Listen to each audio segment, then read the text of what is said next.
Good morning, boys and girls. It's Wednesday. You guys have made it halfway through your week, okay? So remember this week, we're going over our new question, okay? Let's talk about our question really quick, okay? So my question says, how do tools help us to explore? Okay, your turn to say it.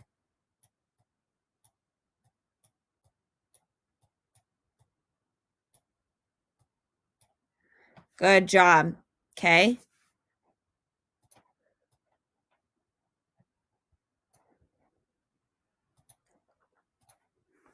All right, boys and girls, what's my letter this week? And what does it say? If you said P, great job. And if you said it says P, great job. Give yourself a pat on the back and tell yourself that you are so smart.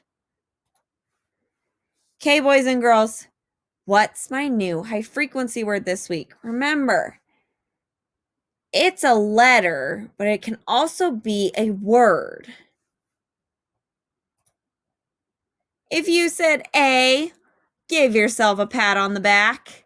Okay, remember my high frequency words are I, can, the, we, see, and a, right? Okay, boys and girls, here is my oral vocabulary for the week, okay?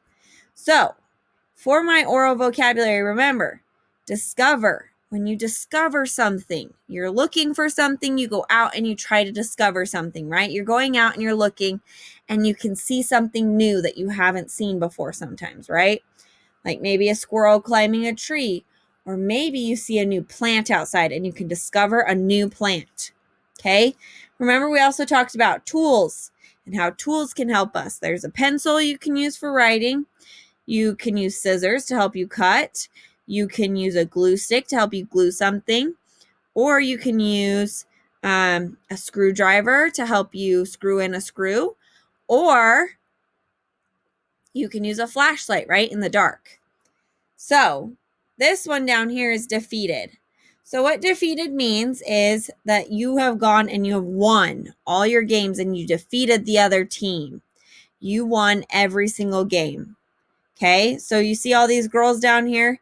They defeated all the teams in basketball. And see how they're holding up the number one? It's because they got first place. And see how they have their trophy? See this one right here? This is fetch. So when you fetch something, means to grab something and bring it back. Okay, so like if mom were to ask you, can you go grab me a pencil? And you grab her pencil and bring it back, you fetched it for her. Okay, like a dog, when you go outside and play fetch with your dog, if you throw the ball and he brings it back, that's playing fetch, right? Okay, this is called rumble. So you know when the ground kind of shakes a little bit? That's kind of the rumbling feeling. Or when you're in the car and your car shakes when you're going on uneven ground, you're rumbling around in the car, right? You're shaking, okay? It's kind of like you feel the ground shaking, or you can feel the car shaking, okay? And also, defeated sometimes can mean as well, like, if you read a story where there's a princess or something like that, and there's a prince or a knight in shining armor that's coming to rescue the princess, he might have defeated the bad, scary giant or a scary dragon or something like that. So he defeated them, right? Okay, boys and girls, here is our story for the week, okay? So this is our story. So I want you to listen along. Mrs. Fennel is going to let it play, and you guys are going to listen along and to hear what it says, okay? Here we go. Timimoto, a tale from Japan. How do tools help Timimoto explore? Many years ago, in a small village in Japan, an old woman and her husband were talking about their life's wishes. I have only one wish, said the woman. I am sad that we never had children. I wish that we could have a child, even if he were no bigger than my finger. The old man nodded his head and sighed. Later that day, the woman took her bucket to go fetch some water. She was walking along when she heard a cry coming from the ground next to the path. She looked down and saw a tiny baby, only 1 inch long, wrapped in a piece of red cloth. "My wish has come true," cried the woman. She picked up the baby and cradled him in her hands. Filled with joy, she brought the baby home to her husband. They named him Timimoto. Timimoto grew up, but he never grew very tall. When he was 15 years old, he only stood as high as his mother's middle finger. On the day of his 15th birthday, Timimoto decided that he wanted to see the world. "I am going on a journey," he announced.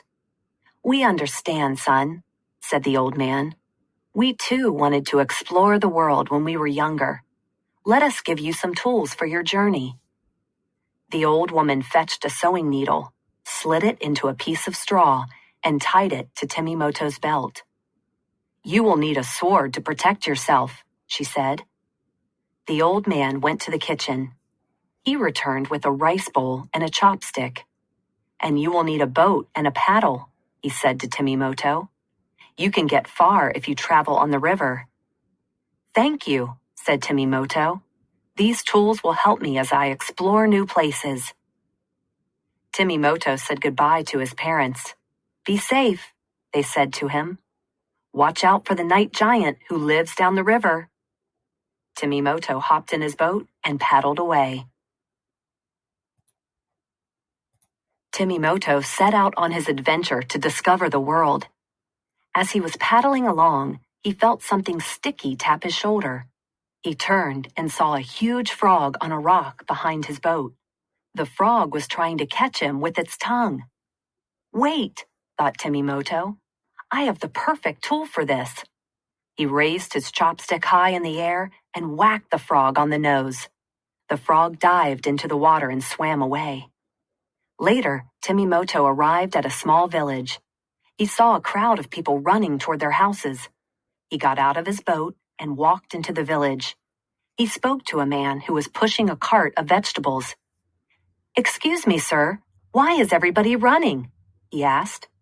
The man looked down and said, "You must be new in town, young man. Hasn't anybody told you about the giant who comes out at sunset?" Suddenly, Timimoto remembered what his parents had told him. "This must be where the night giant lives," he thought. Timimoto thanked the man and raced back to his boat.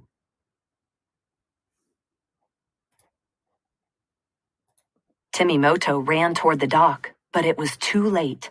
The sun had already set behind a hill. What would happen next? Suddenly, the ground started to rumble and shake. The night giant appeared behind poor Timimoto. "I am hungry for a big dinner," the giant roared. "You are very small, but you'll do for my first bite." The giant scooped up Timimoto and popped him in its mouth. Inside the giant's mouth, Timimoto knew just what to do. "Mother gave me this sword for a reason," he thought. Timimoto lifted the sword high above his head and brought it down on the giant's tongue. The giant let out a terrible scream. Timimoto leaped out of the giant's mouth and landed safely on the ground. "That hurt!" the giant cried. "I will never return to this village again," he whined as he ran back into the forest. One by one, the townspeople came out of their houses and surrounded Timimoto. "You have defeated the night giant!" they cheered. "Thank you, friend!" Timimoto bowed his head, then got into his boat and paddled toward home. Okay, boys and girls, I want you to think about what tools Timimoto used, right? What tools did he use that his parents gave to him that were very helpful? Okay, think about the tools. Have a great day today.